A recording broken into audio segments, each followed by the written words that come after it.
नमस्कार मित्रहो, सर्वांचे स्वागत आहे आपल्या चॅनलवरती। शेतकरी मित्रांनो, मी आज आहे अशा गावामध्ये की त्या गावामध्ये एकदा नव्हे दोनदा नव्हे तर 3 वेळेस बिबट्याचा हल्ला झालेला आहे। शेतकरी मित्रांनो, तुम्ही बघू शकता की मी हा पिंजरा कायासाठी लावलेला आहे। शेतकरी मित्रांनो, मी आहे या 74 जळगावामध्ये 1 वर्ष झालं। 1 वर्षापूर्वी या गावात अशी घटना घडली मित्रांनो। एक छोटी मुलगी, एक 10 वर्षाची मुलगी, इयत्ता 5वीला असणारी मुलगी शेतात जाते आणि तिच्यावर त्या बिबट्याचा हल्ला होतो आणि मित्रांनो त्या ठिकाणी ती मृत्युमुखी पडते।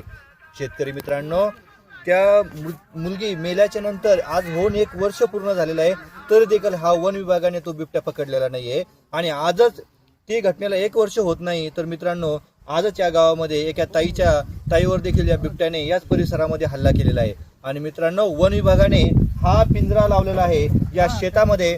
आता तुम्हीच सांगा, खरंच ह्या पिंजऱ्याच्या मार्फत तो बिबट्या पकडला जाईल का?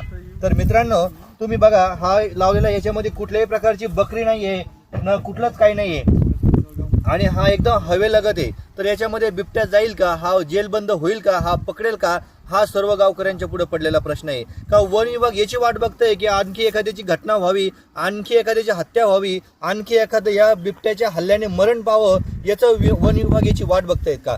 मित्रांनो, मी आजच त्या ताईशी भेटलेलो आहे। त्या ताईवर देखील त्या बिबट्याने हल्ला केलेला आहे। मित्रांनो, या वन विभागाला कळायला पाहिजे होतं की याच्यामध्ये लवकरात लवकर काहीतरी बकरी असेल, काहीतरी असेल ते टाकून त्याला जेरबंद करायला पाहिजे होतं। पण मित्रांनो, असं कुठेही काही घडलेलं नाहीये।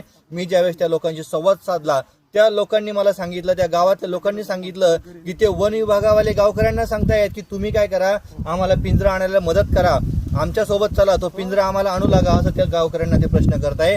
आणि त्या वन विभाग त्यांना सांगताय की तुम्ही काय करा, तुमच्या पदर तुमच्या सो खर्चाने या जाळीमध्ये एक बकरी किंवा एक कोकरू काहीतरी ठेवा, तो येईल। मग मित्रांनो, मला तुम्ही सांगा, हे काम कुणाचं आहे? वन विभागाचं आहे का गावकऱ्याचं आहे? जर गावकऱ्याचं हे जर काम असेल तर वन विभाग कशाला आहे?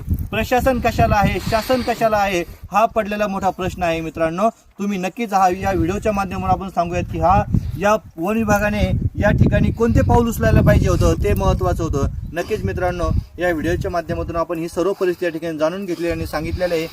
ठीक आहे, धन्यवाद।